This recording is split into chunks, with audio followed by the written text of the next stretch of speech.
பாரத தேசத்தின் மகோனதமான புராண இதிகாசங்களை முழுமையாக அறிந்து கொள்ள சப்ஸ்கிரைப் திலக். நாராயண நாராயண. தேவரிஷி நாராயண நாராயண.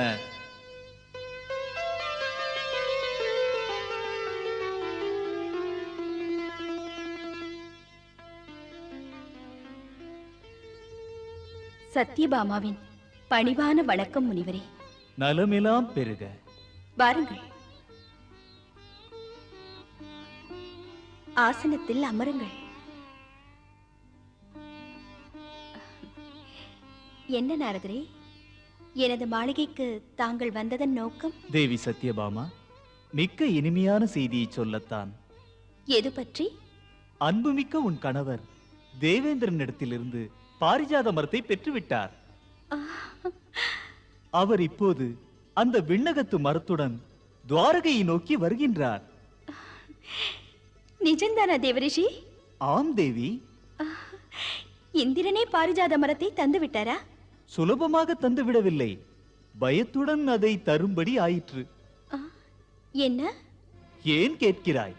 பகவான் ஸ்ரீ கிருஷ்ணருக்கு இந்திரனுடன் போராடும் நிலைமை. அவரும் போரிட்டார். அப்படி இப்படி அல்ல, அன்புருவான பகவான் ஸ்ரீ கிருஷ்ணருக்கு ஒரு நிலையில் இந்திரனை கொல்லும் அளவிற்கு கோபம் உண்டது. பிறகு? நாராயண நாராயண.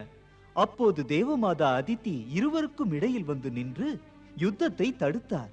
பிறகு? பிறகென்ன, தேவமாதா அதித்தி தேவேந்திரனுக்கு நினைவுபடுத்தினாள். தேவகுலத்தை நரகாசுரனிடத்திலிருந்து மீட்டு காக்க அன்று சத்தியபாமாதான் அபாயத்தையும் பொருட்படுத்தாது நின்றாள். நாசத்திலிருந்து காத்த பாமாதான் புண்ணிய விரதம் செய்ய விரும்புகிறாள். அந்த விரதத்தை அனுஷ்டித்தால் நங்கையர்க்கு நலம் பெருகி எப்போதும் கணவனை பிரியாமல் இருப்பார்கள். இந்த விரத அனுஷ்டானம் அப்படி ஒரு மகிமையை தருகிறது. அந்த பெண்ணின் ஆசைகள் அப்படியே அவ்வாறே நினைத்தபடி முடிகின்றன. சௌபாகியவதியாக இருப்பாள். அன்பு கணவன் அவள் பிடிக்குள்ளே என்றும் இருக்கும்படியாக அவள் வாழ்வாள். இதையெல்லாம் சொல்லி இந்திரனிடம் பேசினார். இந்த மகத்தான விரதத்துக்காக பாரிஜாதம் மிக மிக தேவை என்றார். உயர்வான இந்த விரதம் பாரிஜாத நிழலில் அமர்ந்து செய்ய வேண்டியது. பிரபுவும் மீண்டும் மீண்டும் தேவேந்திரனுக்கு விளங்கும்படி சொன்னார். தர மறுக்காதே தேவி சத்யபாமா அந்த மகத்தான விரதத்தை அனுஷ்டிக்க துடிக்கிறாள். அந்த சத்யபாமா துன்புற்ற தேவர்களுக்காக பயங்கரத்தை எதிர்க்க தயங்கவில்லை. அதை பாராட்டும் முறையில் அவளுக்கு பாரிஜாதம் தருவதற்கு பதிலாக நிராகரிப்பதோ இது துரோகம் அல்லவா என்று இவர் கேட்டார். பிறகு? நாராயண நாராயண. பிறகென்ன தேவி, பாவம் தேவேந்திரன் தேவமாதா அதிதியின் சொல்லால் மனம் உருகி போய் தவறுக்காக தண்டனிட்டான். ஸ்ரீ கிருஷ்ணன் உன் விரத அனுஷ்டானத்துக்காக பாரிஜாத தருவை பெற்றுக்கொண்டு இந்த பக்கம்தான் வருகிறார். அவர் இங்கு வருகிறாரா? தாங்கள் சொல்வது உண்மையா? என் புனித விரதம் பலன் பெறுவதற்காகத்தான் அவர் பாரிஜாதம் கொண்டு வருகிறாரா? ஆம் தேவி, அது மிக மிக தேவை. சிக்கலான பிரச்சனை. ஏன்? அது படைப்புக்கு எதிரான முரண்பட்ட பணி. தேவலோகத்துக்குரிய பொருள் இந்த பூமிக்கு வரக்கூடாது. அப்புறம் தேவலோகத்து மரியாதையை எங்கே தேட? போகட்டும் தேவி சத்யபாமா, இது சிந்தனைக்குரியது. காலம் பாராட்டும் அளவு வெற்றி உனக்கு. இன்று வரை இப்படி ஒரு அதிசயம் நிகழ்ந்ததில்லை. இந்த பாரிஜாதம் அன்னை பார்வதிக்கு கூட கிடைக்கவில்லை. சத்யபாமாவுக்கு கிடைத்ததென்றால் ஸ்ரீ கிருஷ்ணரின் அன்பு அப்படி. இதிலிருந்து தெரிகிறது, ஸ்ரீ கிருஷ்ணன் அன்பு வைத்திருப்பது பாமாவிடம்தான். இல்லை என்று சொன்னால் அது உண்மை அல்ல. இத்தனை உயர்ந்த அதிர்ஷ்டக்காரி யாருமே இல்லை. ஏன் தேவி ருக்மணியை மறந்தீர்களா? அவளுக்கும் பாரிஜாதம் கிடைத்ததே. தேவி ருக்மணிக்காக ஸ்ரீ கிருஷ்ணன் தந்தது ஒரு மலர்தான், மரம் அல்ல. என்ன? அந்த ருக்மணிக்கு சிக்கல் மிக்க தேவைகளை சொல்லி கேட்கவே தெரியாது. துணிவுள்ள பாமா அவரிடம் ஒரு மலருக்கு பதிலாக அந்த பாரிஜாத மரத்தையே கேட்டுவிட்டாள். இந்த துணிவு அந்த ருக்மணிக்கு வருமா என்ன தேவி? அதுதான் தேவரிஷி. ஆசை மட்டுமே போதாது, அதை பெறுவோம் என்ற நம்பிக்கை வேண்டுமே. அதைத்தான் நமது தன்னம்பிக்கை என்பது. ஆமாம் தேவி, மறுப்பேனா? ஒரு பெரிய காரியத்தை முடிக்க தன்னம்பிக்கை தானே மிக மிக தேவை. பொதுவாக இந்த தன்னம்பிக்கை ஆபத்தான ஒன்று. ஏன்? ஏனென்றால் தன்னம்பிக்கைக்கும் அகந்தைக்கும் மிகவும் சிறிய இடைவெளி. அநேக முறை மனிதன் எதை பெருமையாக தன்னம்பிக்கை என்று பேசுகிறானோ அது நிஜமாகவே அவன் அகந்தையைத்தான் காட்டுகிறது. பாமாதேவிக்கு இது பற்றியெல்லாம் நான் சொல்ல வேண்டுமா என்ன? காலத்தின் திருப்பங்களை தடுக்க முடியாதே. அகிலமே வியப்போடு பார்க்க போகும் விரத அனுஷ்டானத்துக்கு தாங்கள் ஆயத்தம்தானே தேவி? பெருமை மிகும் இந்த விரத அனுஷ்டானத்தை தாம் தான் இருந்து நடத்த வேண்டும் முனிவரே. கூப்பிட்டால் மறுக்க மாட்டீர்களே. வருவேன் தேவி, எனக்கும் பெருமைதானே. விடுவேனா? நாராயண நாராயண.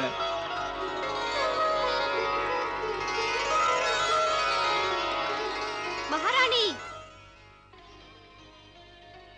மகாராணி, மகாராணி, துவாரகாதீசர் நகருக்குள் வருகிறார். தங்கள் மாளிகை பக்கம்தான் அவர் வருகிறார்.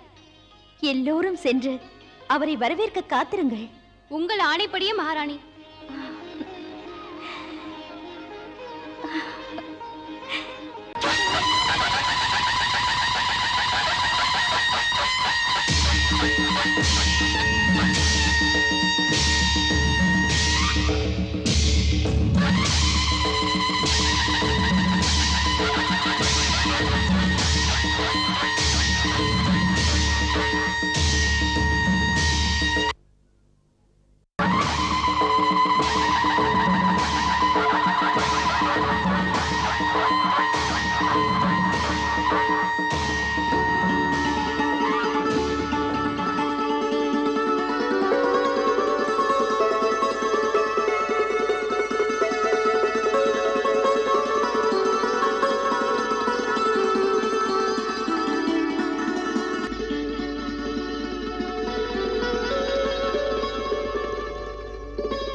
அன்புடன் வரவேற்கிறேன் தங்களை. வாருங்கள், அமருங்கள்.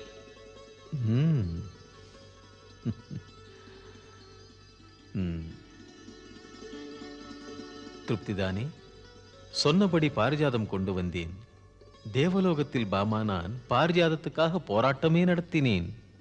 தாம் வருவதற்கு முன்பாகவே செய்தி முழுவதும் வந்துவிட்டது. எப்படி சத்யபாமா? அதெப்படி உனக்கு தெரிந்தது? சொன்னது யார்? வேறு யார்? நாரதர் தான். முனிவர் வந்துவிட்டால் அவர் சுபாவம் சும்மா இருக்குமா? ஆம் அன்பே, பேச வேண்டிய விஷயம் இனி எதுவுமே இல்லை. இல்லை இல்லை, சுருக்கமாக அனைத்தையும் சொல்லிவிட்டார். தம்முடைய பேராண்மை, தாம் இந்திரனுடன் செய்த யுத்தம், ஆ, தமது சிவபூஜை, யுத்தத்தின் போது தேவமாதா அதிதி பரிந்து பேசிய கதைகள் ஒன்று கூட விடாமல் என்னிடம் சொன்னார். எனக்கு பாரிஜாதம் பெற்று தந்தது சந்தோஷமான விஷயம். அன்பே, நான் வென்றதில் மகிழ்ச்சியா இல்லை நீ பெற்றதில் நெகிழ்ச்சியா? துவாரகாதீசரே, தாம் வெற்றியின் செல்வர், சாதனை புரிந்து சரித்திரம் படைப்பவர். தமக்கு தெரியாத கலைகளே இல்லை. தமக்கு தெரியாதா இது? இப்போது வெற்றி என்னுடையது. இதில் மாறுபட்ட கருத்தே இல்லை. இந்த துவாரகாதீசருக்கு பிரியமானவள் இந்த பாமா மட்டும். உண்மையில் தமது ராணிகளுக்கெல்லாம் ராணி இந்த பாமாதான். வெற்றி பெற்றுவிட்டேன். உலகம் வாழ்த்த. ஆ, இனிமேல் எனக்கு ஆசைகளே இல்லை, புண்படும்படியான நிலைகளும் இல்லை. இந்த பாரிஜாத மரம் எனக்கும் உரிமையாக இருந்தது. பாமாவின் எண்ணம் பலித்து விட்டது. தாம் விரும்பினால் பாரிஜாத மரத்தை அங்கேயே அனுப்பிவிடுங்கள். தேவி, அதற்காக அவசரப்படாதே. நான் சங்கடங்களை சந்தித்து இந்த பாரிஜாத மரத்தை உன் புனித விரதத்துக்காக பெற்று வந்திருக்கிறேன். விரதத்தை முடிக்காமல் அனுப்பிவிட்டால் உலகம் நம்மை பார்த்து சிரிக்காதா? திண்ணை பேச்சுக்கள் இந்த சத்தியபாமா கிருஷ்ணனை தனது கைப்பாவையாக்கிக் கொண்டு தன் இஷ்டப்படி ஆட்டி வைக்கிறாள் என்று சொல்லும். என்னையா? அப்படியா? அப்படித்தான். இது அப்படி இல்லை என்றால் வேறு எப்படி என்று சொல்லு. என்ன? பதில் என்ன சொல்லு. எப்படி நான் சொல்லுவேன்? ஆசைப்பட மட்டும்தான் எனக்கு தெரியும். கணவனுக்கு பிடித்த மனைவி என்பது தெரியும். அலங்காரமாய் இருக்க தெரியும். உயிர் போல் உங்களை நினைக்க தெரியும். இது பாமாவின் மனமுவந்த ஆசை. அடுத்தவர்கள் சிரிப்பார்கள் என்னை. அவருக்கு தெரியும் தாம் என்னை மனமாற நேசிக்கிறது. மனது என்ற கோவிலில் இருப்பவர் நீங்கள். பாசமுள்ள மணவாளன், அன்பின் வடிவம், வாழ்வின் நிழல். வேறொன்றும் தேவையில்லை எனக்கு உங்களை தவிர. நீங்கள் பக்கத்தில் இருக்க வேண்டும். அந்த பெருமைக்கு ஈடில்லை. அந்த பெருமை எனக்கு எப்போதும் நீங்கள் தருவீர்கள். உண்மையான அன்புக்கு அது போதும். தங்கள் ஆசைதான் எனக்கு சர்வமும். பாமாவின் இதய உணர்வுகள் மதிக்கப்படுகின்றது என் பாசமிக்க மன்னவனால். இதைவிட வேறு சௌபாகியமும் உண்டோ? வெற்றி பெற்றது நான் அல்ல, புனிதமான காதல், என் தலைவன் தந்த காதல். இந்த உண்மை காதலுக்காக தாம் எனக்கு பாரிஜாதத்தையே தந்தீர்கள். இது ஒன்றே உங்கள் அன்புக்கு அடையாளம். உங்கள் பாமாவின் நெகிழ்ந்த மனது பெருமிதம் அடைகிறது. அது அகந்தையா? அது அகந்தை இல்லை, மனதுக்கு நான் அளித்த சுதந்திரம். சத்யபாமா, அன்பே, எத்தனை இனிமையான சிந்தனைகள்! பேச்சினால் என்னை ஆட்கொண்டு விட்டாய். மேலும் மன்னா, மேலும் என்ன? இல்லை, ஒன்றும் இல்லை. விடு.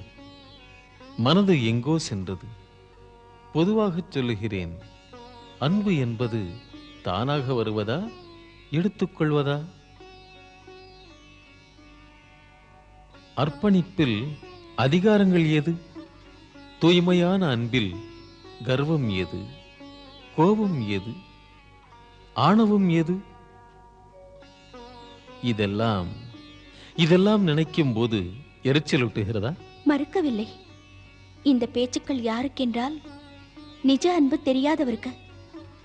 அவருக்கு அன்பு இருந்தால்தானே. தம் நிலையும் விமர்சனத்துக்குட்பட்டதே. தம்மை யாரும் புரிந்து கொள்ள முடியாது. எதிலும் பற்றில்லை. தாமரை இலை தண்ணீர் போல யோகீஸ்வரர் ஸ்ரீ கிருஷ்ணன். அதனால்தான் தமக்கும் அன்பு காதலின் ஆழம் தெரியவில்லை. இந்த பாமாவின் அகந்தை என்பது எத்தனை ஆனந்தம் தருவது. உண்மையில் மிகப்பெரிய ஆராய்ச்சி இது சத்யபாமா. இப்போதுதான் புரிகிறது. இந்த பிரேமை என்பது அகந்தையில் ஆழ்த்தும் என்பது இதுவரை எனக்கேன் படவில்லை. உண்மையாகவே இது சந்நியாசி, யோகி, தபோதனரின் நிலைதான். இதை பற்றற்றவர்கள் தெரிந்து கொள்ள முடியுமா? அவர்களை அஞ்ஞானம் தடுக்குமே. ஆ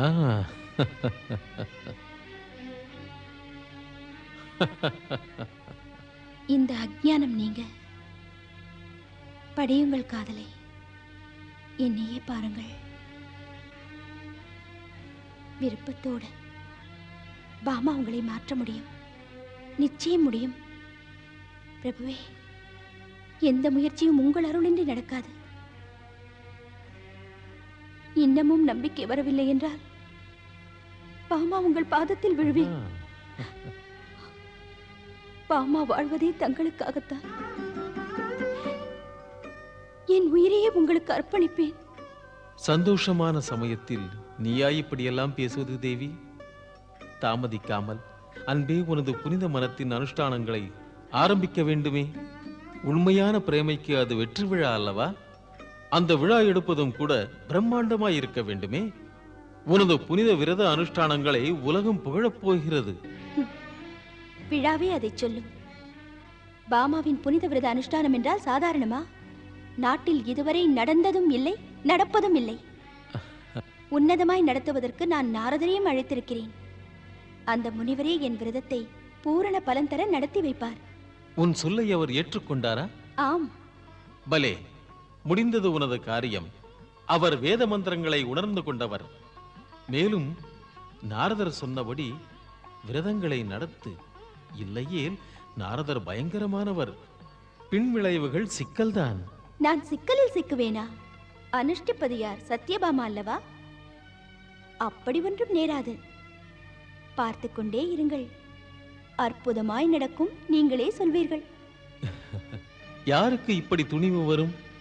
நடக்கட்டும்.